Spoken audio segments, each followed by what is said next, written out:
Hi, my name is Robin and I'm an art therapy student, and I would like to introduce to you the next project idea. All of my project ideas are coming from The Inward Journey, which was a book that was highly recommended to me by the BC School of Art Therapy. It's a really great resource. The next project idea is called a self box. So you will be creating a visual graphic record of your perception of yourself. And so you're experiencing yourself kind of in an active, unique, and completely unrepeatable way.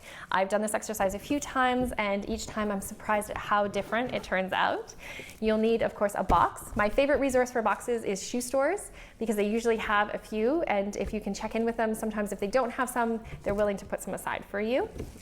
And they always have different varying sizes as well. So they'll have like little kids' shoe boxes if you want a smaller box, or they'll have great big boot boxes if you want to work on a bigger scale. Of course, size, you can work as small as you want, like a matchbox, or you can go as big as you want and you can do a refrigerator box. There's really no right or wrong size to work with. And so while you're collecting materials, you will also need magazines. Old magazines to go through and just picking out any images or words that you're drawn to that you feel are a good representation of who you are, and scissors and glue to put it on the box. And I find a good resource for old magazines is dentists' or doctors' offices. Sometimes you can check in with them and they'll have ones that they want to recycle anyway, and so they can just pass them on to you. And you'll need scissors and glue, and then what you want to do is think about what you like people to see. What do you like to see on the outside will be what you like people to see, and what you like to keep hidden will be what you put on the inside of your box. And you can also think a little bit playfully, like, do you want to create maybe some holes in the box so that people can see the inside? Things like that. So it's really neat to work with like a 3D visual representation of who you are. I feel like you learn a lot through the whole process of doing this exercise.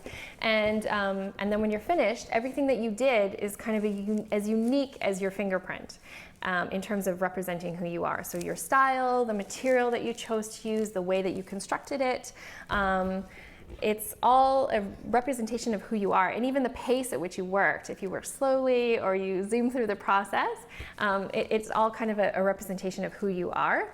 So I would, as always, encourage you to let go of comparison in terms of being an artist, and just focus on the art being a medium for experiencing the possibilities and kind of rediscovering the wisdom that you have about yourself. And just let go of comparison and just have fun if you can, because it's a really great exercise. And when you examine the box, you can see, notice if any questions arise for you. So what did you place in the center of the outside and the center of the inside? Did you include anything that you prefer to keep hidden? Did you choose not to include something? Is there anything that you can see from your past? Is there anything that you can see that are fears or things that you don't like about yourself? Another question is, do you see any hopes or dreams for your future on your box? And of course, my favorite question, what do you like best about it? And also reflect a little bit about the process of making the art box.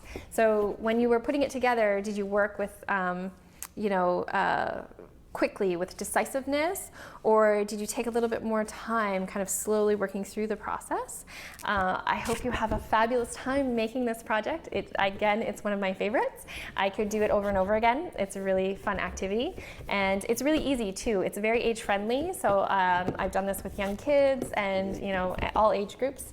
It's a really great activity for any age. So I will be posting, the next episode will be a timeline.